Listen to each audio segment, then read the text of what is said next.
This makes me think, if I'm a producer and maybe I just bought, I got excited about a certain producer and it made me want to start making beats. I went out and bought a machine, or I just got Ableton or Fruity Loops. If you were to start over again, what are some things you can offer to people getting started that are good places to start when they feel like I have no idea what to do?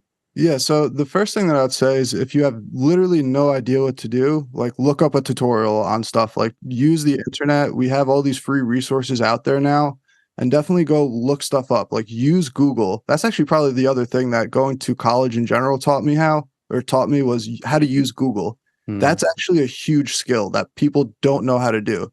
How to actually ask the right questions and search the right things to find an answer, again, to problem solve. So if you can look up the right tutorials when you're trying to figure things out, and get like the right language around it. So like I remember, for example, when I first started out, again, going into lo-fi music, they use side chains a lot, and I kept Hmm. hearing that, but I didn't know what the hell compression was. I didn't know any of that, and I went into it for about 3 or 4 months, couldn't figure out what it was called, so I couldn't even look it up. Like had to do it. I kept looking up just like how to like duck things, and I would like do it with volume basically, or try to like gate it or stuff like that. And it Hmm. wasn't until I actually watched a whole bunch of tutorials and figured stuff out. Again, this is a little bit deeper than just the beginning phase, but it was like, holy crap, this is what compression is. And then realizing that you can use compression to sidechain. And it was like, Hmm. oh, watching tutorials gives you the language and empowers you to ask the correct questions. And talking to people in the community also and getting these other connections in that way allows you to build the language that you can use. There's like a quote, language is the limits of your world. It's like if you can't have the language to do something, you're very limited in your ability to work through it, if that makes sense. That's like the beginning thing. And in terms of the tutorials, again, if we're a beginner, you have to make sure that you're actually applying the tutorials. If you watch a tutorial, when they give you an instruction, pause it and go do the thing. Don't wait until the end of the tutorial. Maybe it's like a short tutorial, that's fine, but like don't wait until you've gotten like 100 pieces of instructions to try to like work through it. Like work through it step by step, and it will make it so much easier for you over time. And I guess the last thing that I would say for this, or the third thing, is create an overall project or something that you're working towards. Just trying to like create music or learn how to do a specific like sound, or like, oh, I learned how to do this new thing in the arrangement, or like a melody or something like that. It's like, yeah, that's cool, but we need to apply it to something. And if you have, let's just say you're working towards making a small EP, or for me, it was a drum pack, or for other people, it might be literally just to like collaborate with somebody or put out their first single, whatever it is.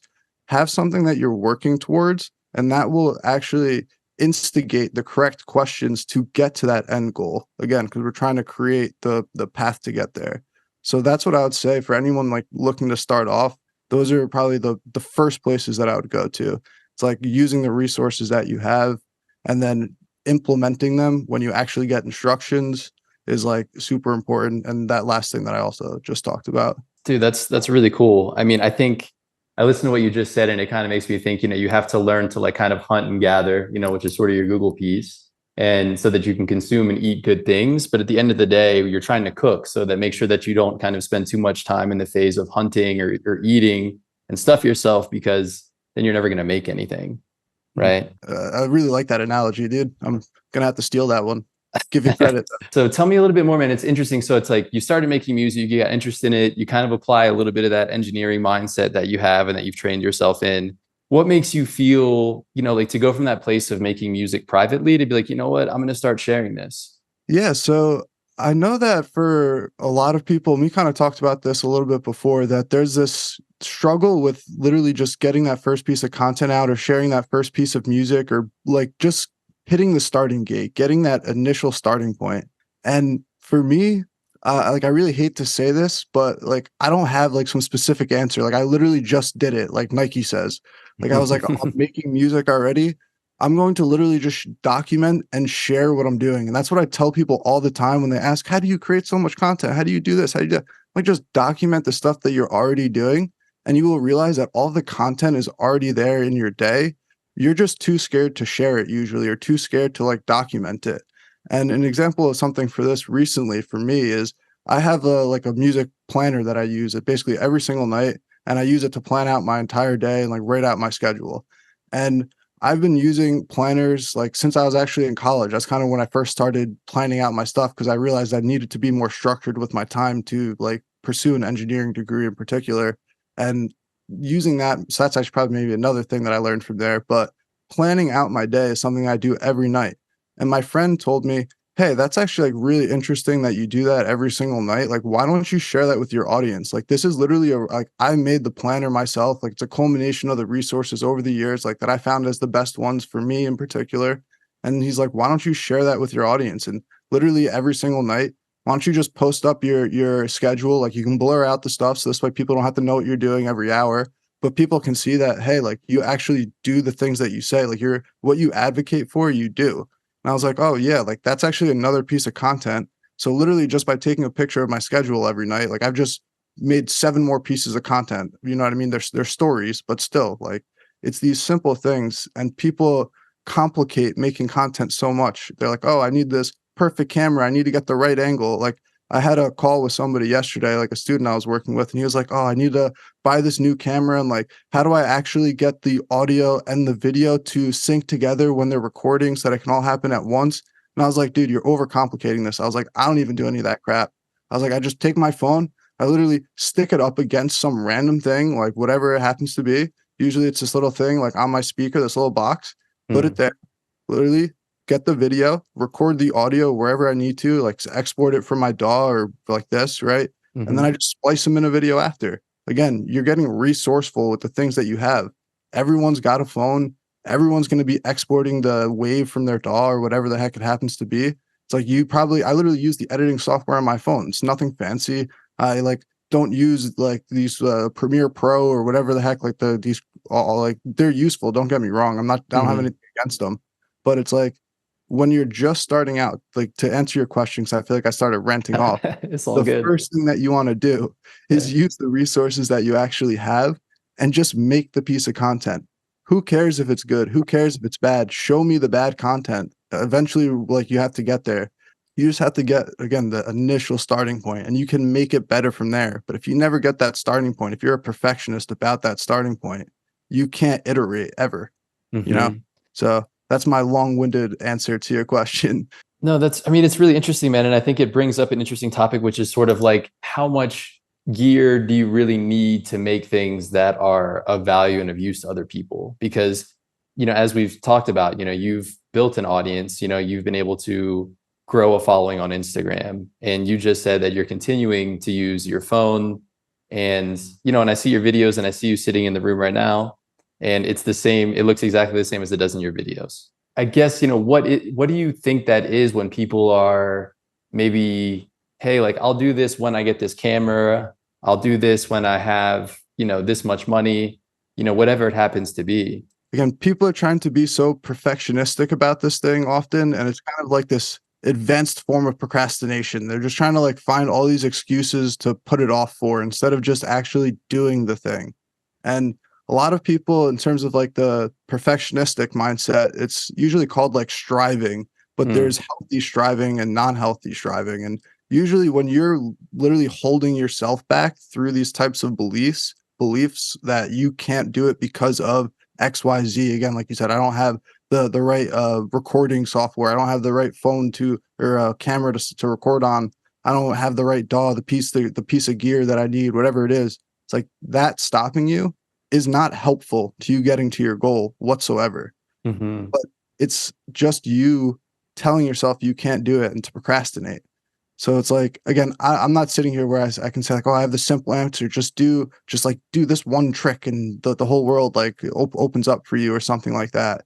It's more of like people are literally holding themselves back from creating the content because they want it to look a certain way, but they hmm don't realize that there's this gap between where they want it and the actual like taste or what they're creating, sorry, and where they actually want the piece of content to be, or what's sometimes referred to as the taste gap.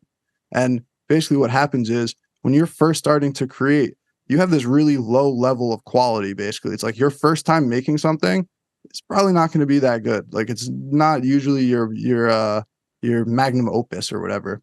But over time, it gets better.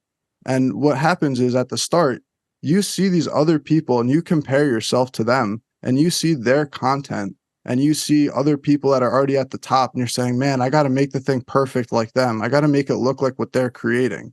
But you don't realize that it's this entire path that they took to get to that point. They started somewhere too. And if you're resisting because of making that comparison, then you're never going to, again, get to that starting point.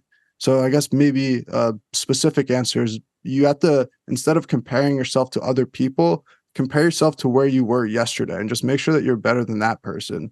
And if you can consistently do that, as opposed to like looking at your competition and getting like angered by them, you can always improve yourself and get to that point where, again, you're creating that first piece of content and you aren't holding yourself back.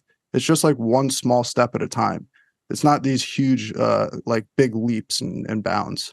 How do you decide when something is good enough to share? Do you ever struggle with that? I let the audience decide.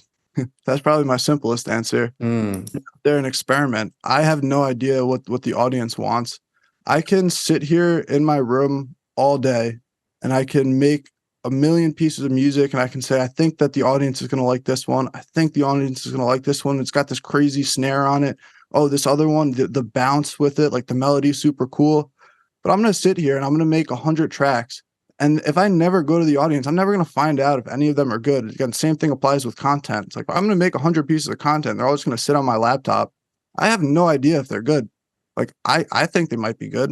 And it's like, hmm that's of value. Don't get me wrong. Knowing that your stuff is worth it is like what I call like the message behind it. You need to have good messaging, right? And like the art is your message. The content, it's like the way that you package that message. So it's mm like you have to create, again, the medium really is like the content, and you have to package the message in a way that's communicated to your audience or given in a specific perspective or a specific angle where they can say that they enjoy it, if that makes sense. So it's like if I never actually put the piece of content out there to find out if they enjoy it, then I can never get that feedback cycle to occur. And I can never, A, make my content better, or B, find more people like that and attract them back to me. You not only have to find your fans, like, and you don't find fans that are interested in your music, you get fans interested in your music, I guess is a mm. simpler way to put it. I guess what I really like about that is that I think a lot of times people, and myself included, I think about, okay, when this is done, this song or this beat or this idea, whatever it is, then I'll share it. But the idea of that, like, nothing is necessarily ever done, and that you can actually share something wherever it is in a moment with other people, and the ability to share with all these people is to get all this other input. Of course, some of it may not be helpful, but some of it may be helpful and give you a sense of what people are enjoying or things that exist in your music that you can't even see on your own. Exactly. Yeah, you said it. You said it. And what I found it allows you to do is actually like save a lot of time in terms of what you're putting all of your effort into fully creating and fully fleshing out for those ideas. And I've kind of stolen this from seeing other creators do it and other like people in the space. But if you say, like for me, if it's a drum loop in particular, I make like drum packs mostly. I can put out a whole bunch of beats and I can have my drum loops in those beats, right? They don't have to be full fleshed out songs and stuff like that. Or if you're Mhm. somebody who is trying to make full fleshed out songs, you can still put like 8 bars or 16 bars just out in a small 15 or 30-second snippet on a reel or whatever on Instagram or on whatever platform you use. And what you can see is if you make, like, again, let's just say you put out one a week and you make 7 different pieces of these 8 to 16 bar loops, instead of taking all of your time and finishing all of them, you can get feedback from the audience and they'll tell you which ones they resonate with. And for me, I usually look at that as, oh, these are the drum loops that I'm going to put in my pack. Or it's for you, it's if you're making full tracks, it's, hey, this is the song that I should focus on, fully finishing, fully fleshing out, and then either A, release it as a single, or B, put it into an album that I'm going to later use for something. So it's a way to easily create something that you already know is going to resonate with the audience and saves you time and effort in terms of like trying to figure out what that is and needing to try to do everything all at once.